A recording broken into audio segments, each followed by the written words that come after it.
It's a well-known fact that gravestones do move in graveyards.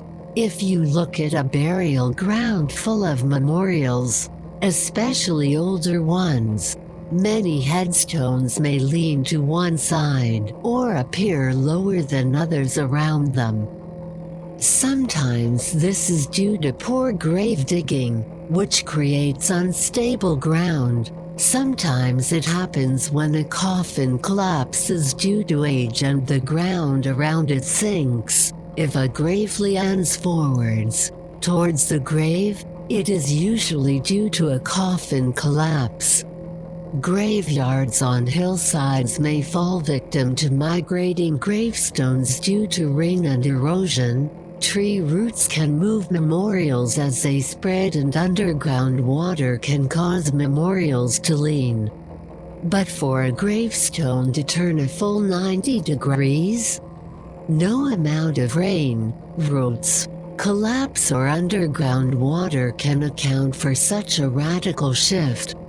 This is, however, what happened in Swaffham's Parish churchyard, where the grave of Miss Ella Morse was witnessed moving over a number of years by church sexton Frederick Sandell, who alerted the Eastern Daily Press to the issue in the summer of 1981. In the ebb on June 10, 1981, the curious case of the cross at St. Peter and St. Paul in Swaffham was put under the spotlight. Mystery surrounds the eerie turning in of a stone cross in Swaffham's Parish churchyard, the article read. The stone is situated between Sexton's house and the church, and was placed there when the churchyard was reorganized, when many of the older stones were arranged in neat lines to allow easier tidying of the grounds.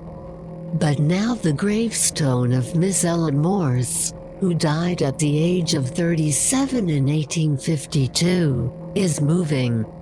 The grass around the base of the cross lies flattened, bearing evidence of a twisting action. Having turned through 90 degrees, the white stone cross now faces north to south, in contrast to every other cross in the churchyard, even those right next to it. The turning was first noticed by church sexton Mr. Frederick Sandell during his walks from his house to the church, and he has carefully noted the position by taking a line across the face of the cross to a fixed point. Over the past 7 years the cross has changed position, and Mr. Sandell's friends who make yearly visits to Swaffham always notice a definite change. Although he has an open mind about the supernatural explanations, local historian Mr. Drake is trying to find something about Miss Ella Morse.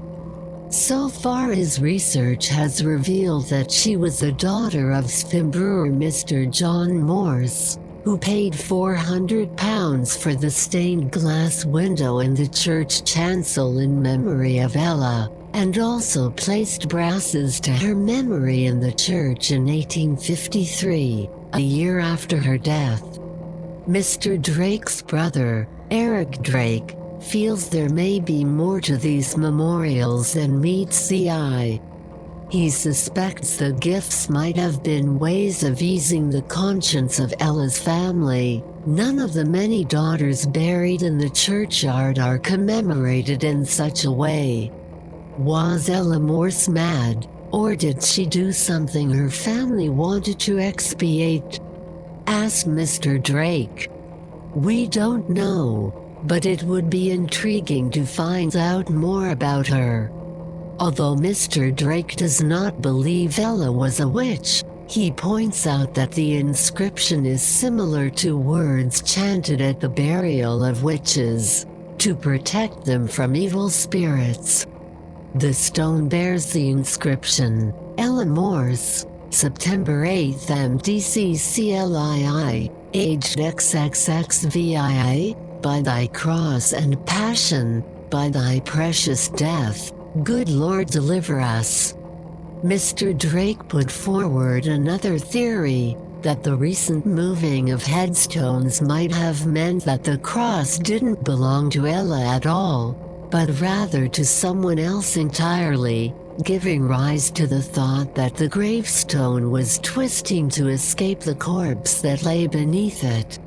Sexton Sandell, however, felt it was more likely that a scientific explanation lay behind the mysterious moving gravestone. There must be something to it all, something quite simple. I don't believe for a moment that it is ghosts or anything like that, he said, while admitting that he also didn't believe that the stone had been moved by vandals. It is far too heavy to be moved by anyone, he added. There is no way I can turn that stone. I think the best thing to do is wait and see what happens. Come back in a year's time, or 2 years' time, that's what I tell people. Who knows what might happen eventually? 3 days after the initial report was published, Mr. Drake contacted the Ed with an update or, perhaps, a sad turn. Vandals had, he said, shifted the stone back to its original position and in doing so had smashed it, leaving broken remnants scattered in the graveyard. I went to the library and a lady told me she had looked for the cross but couldn't find it. I thought it was strange, so I went to the church and found it had been put back, said Mr. Drake. Today, just the stone base that the cross once stood on remains. At present, it lies straight,